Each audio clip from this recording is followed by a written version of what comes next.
Hey guys, welcome back to the Docker series.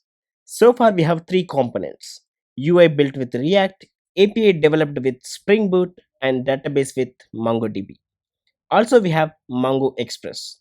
All these services are running in Docker and talking to each other.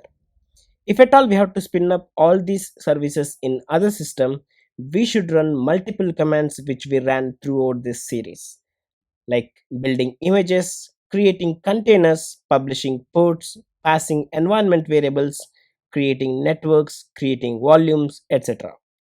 This is tedious, time consuming, and error prone. What if there's a way to automate all these steps? That's where Docker Compose comes into the picture. With Docker Compose, we can kind of automate this process and track the changes that we do. Let us see how we can deploy our full stack application with just a single command using Docker Compose. So without any further delay, let's get started. So far we have done the following. We have deployed MongoDB and Mongo Express. After that, we created a network and established communication between these containers using the container name. Later, we built a custom image for Spring Boot. After that, we built an image for the React.js application by following best practices like Docker caching, multi-stage builds, etc. And also, we have seen how to persist the data by using volumes even after the container is deleted. Later, we pushed and pulled our Spring Boot image to and from Docker registry like AWS ECR. We have done all this using different commands. Now let us see how we can spin up all these services with just a single command. You heard it correct. With just a single command. For that, we should translate all these commands into a Docker Compose file, which is a one-time job. Let's do that for each service and learn the various concepts of Docker Compose. Let us start by creating the Docker Compose file.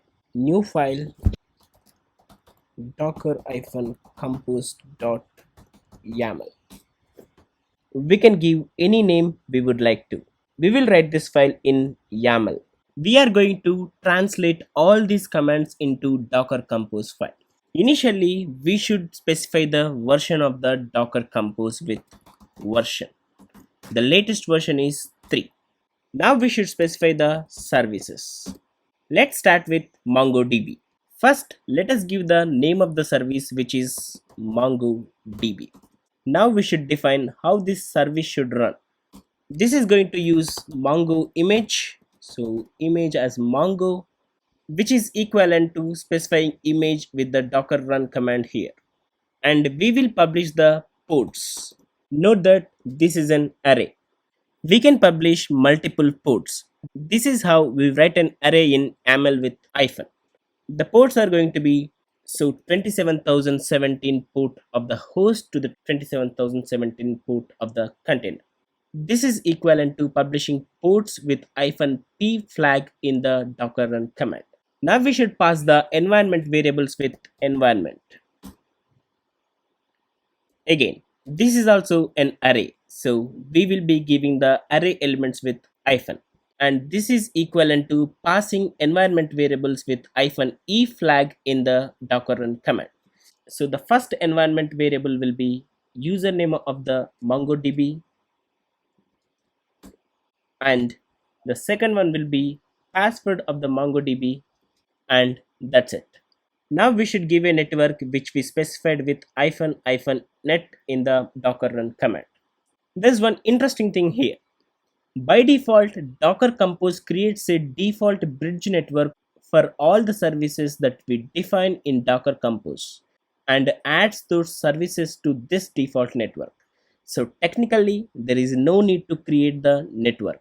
If at all we want to create a custom network just like we created with Docker network create, we can do that in Docker Compose with networks. And we can start giving the networks here. So our network name was mongo-net. By default, Docker Compose prefixes this network with the current folder name, meaning now it will create todo-ui underscore mongo-net as we are in the todo-ua folder. So to override this name, we can give the name for this network with name mongo-net. Note that this is the network identifier and this is the name with which the network will be created. Now we should mention that MongoDB should use this network with networks in the MongoDB service. Networks. Again, this is also an array. As we discussed, we can assign a service to multiple networks. So our service is Mongo-net. Finally, we should give the volume to this MongoDB. If you remember, we created the volume with docker volume create. So let's create the volume in the Docker Compose file with volumes. This is similar to how we created the network using networks. Now we are going to give the volume name, which is Mongo data. Same goes here. We should specify the name of the volume, Mongo data. Now we should specify our MongoDB to use this volume with volumes. And this is also an array. Again, as we discussed, we can give multiple volumes to the single container, Mongo data. This is similar to giving our volume with -v flag. Just like Docker Compose generates a name with the prefix of the current folder for the networks and volumes, in the same way, the container is created with the prefix of the current folder. To override that name, we should give container name and this should be MongoDB. This is just to override the container name with the specified value. If we don't give it, Docker Compose prefixes this name with the todo-ui, which is the current folder that we are in. I hope we covered all sections of this Docker run commands that we given here. Let's do the same thing for the Mongo Express. Starting with service name, which is mongo-web, and this is going to use an image of mongo-express, and the environment variables that we passed were username and password, also the container name of the MongoDB. Note that the name can be the container name or the service name. Both will work. And we should create this one in the Mongo-net network. Mongo-net. And this is not going to use any volume because this is not a database. This is just a client to connect to the database. And let's override the container name with container name and mongo-web. Now, as this Mongo Express uses MongoDB, it is wise to create this Mongo Express only once MongoDB is created. We can do that in Docker Compose with depends on MongoDB. Here we are just specifying that create this container only once the MongoDB container is created, which makes sense because this container depends on the MongoDB container. Now I want you to pause the video and do the same for Spring Boot and React.js applications. I hope you tried it. Now let's do the same thing for the Spring Boot.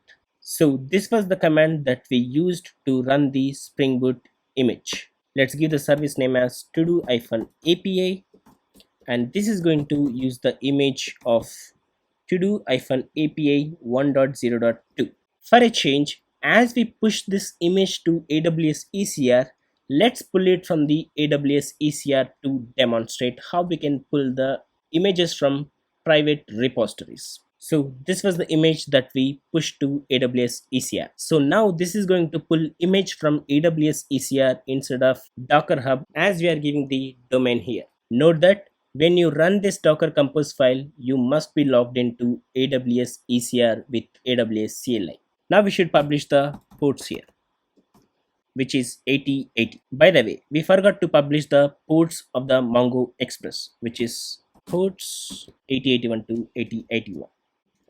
Now we should pass environment variables with environment. The indentation is very important in the YAML.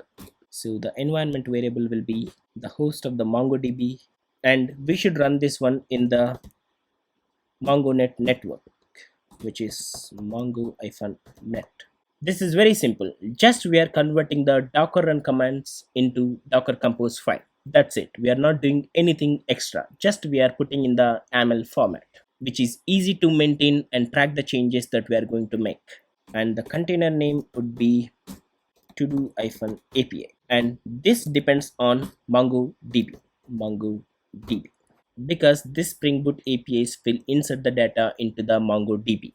Now let's do the same thing for React.js application. This was the command that we used to run the React.js application.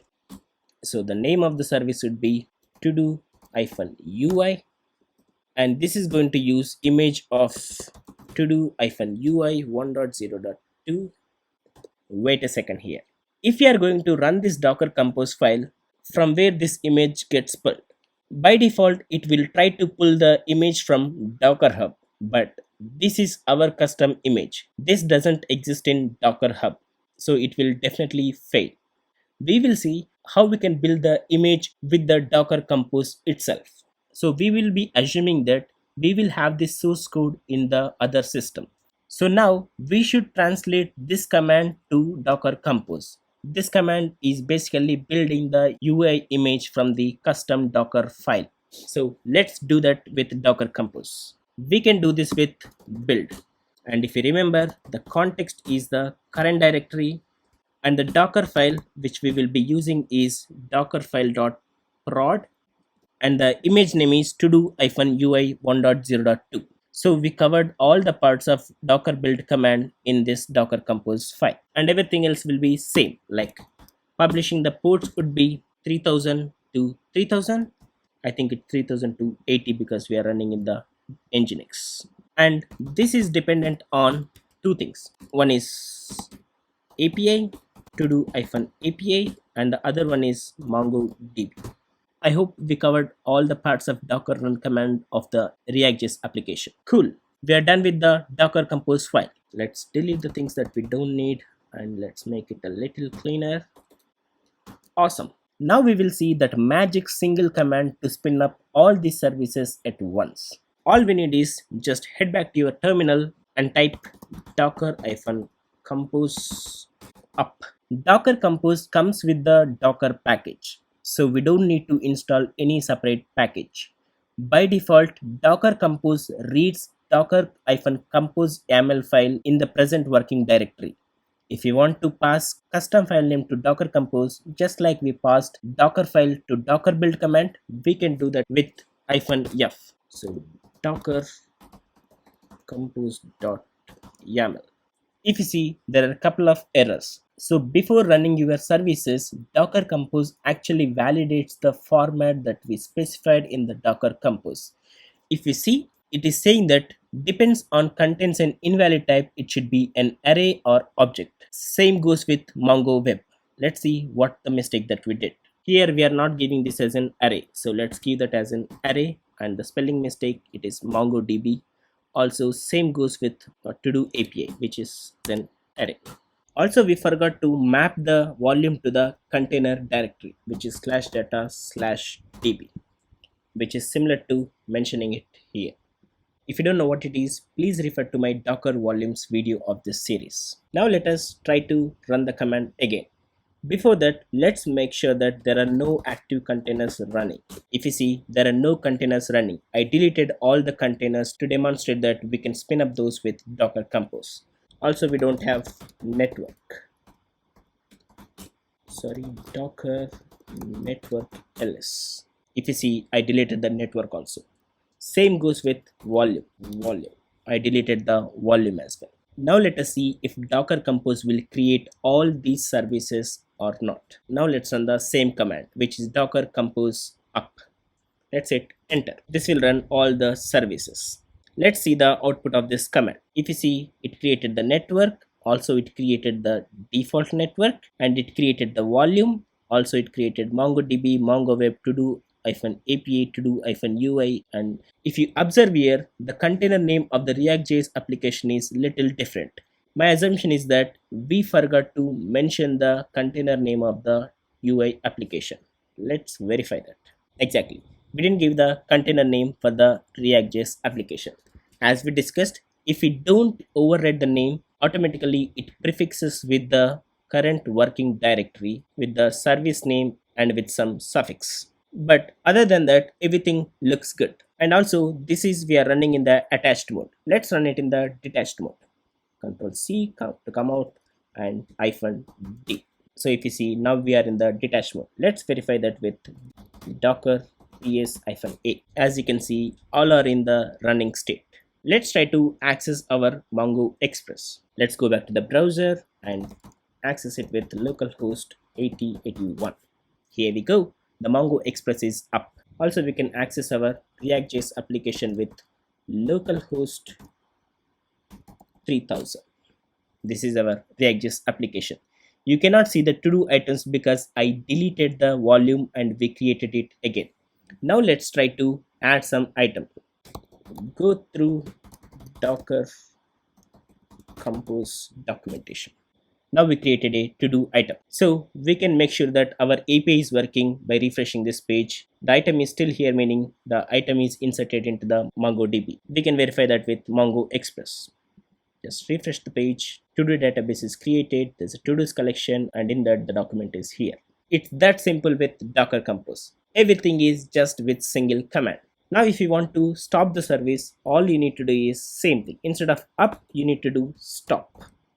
And if you want to stop all the services, just hit enter. But if you want to stop a specific service, all you need to do is just pass your service name. Let's try to stop Mongo Web.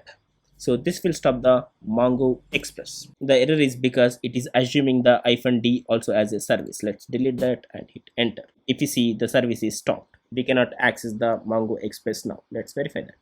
As you can see, this is down. If you want to bring it back, all you need to do is instead of stop, just hit start. Enter. It is up. You can verify that by refreshing this page. This is up. And one more interesting thing is, if we change anything in the Docker Compose file, only that service will be recreated. The other services will not get modified. To demonstrate that, let's try to change the name of the to-do-ui. Let's go here and give the container name here. Container name as to-do-ui. We changed only React.js application. Now let's try to hit the up command. If you see, all these are up to date, so no changes are done, but it recreated the UI. So to verify that, docker ps-a. As you can see, the React.js application name is updated. And if you want to bring all the services down and also you want to delete the containers, all you need to do is instead of up, just hit down. The difference between stop and down is stop will only stop the services, whereas down will stop and remove the containers as well. All are deleted. Let's verify that with docker ps-a. All the containers are deleted. Please note that it will delete the network as well. As you can see, the network is also deleted. You can see here removing network. The reason why it created a default network initially was because we didn't assign any network to the to-do-ui. That's the reason it created a default network and assigned that service to React.js application. Please note that this is not the name of the service. This is just a prefix which is current working directory. As we discussed, if you don't assign services to any network, automatically it will create a default network and it will assign those services to that network. And also note that it will not delete the volume. If it deletes the volume, there is no meaning for the volumes, because the only purpose of the volume is to persist the data even after the container is deleted. Now let's clear this and let's try to bring our services up with up command -d. If you see, everything is again getting created. We can verify that with docker ps-a. Everything created again. Also, you can check the logs with docker-compose logs. As you can see, the Spring Boot application is started here. I hope you got a fair understanding of what is Docker Compose and how to use it. My name is Pavanil Tepu and I thank you very much for watching this video. If you liked it, please share it with your friends and do not forget to subscribe to my channel to not miss any updates.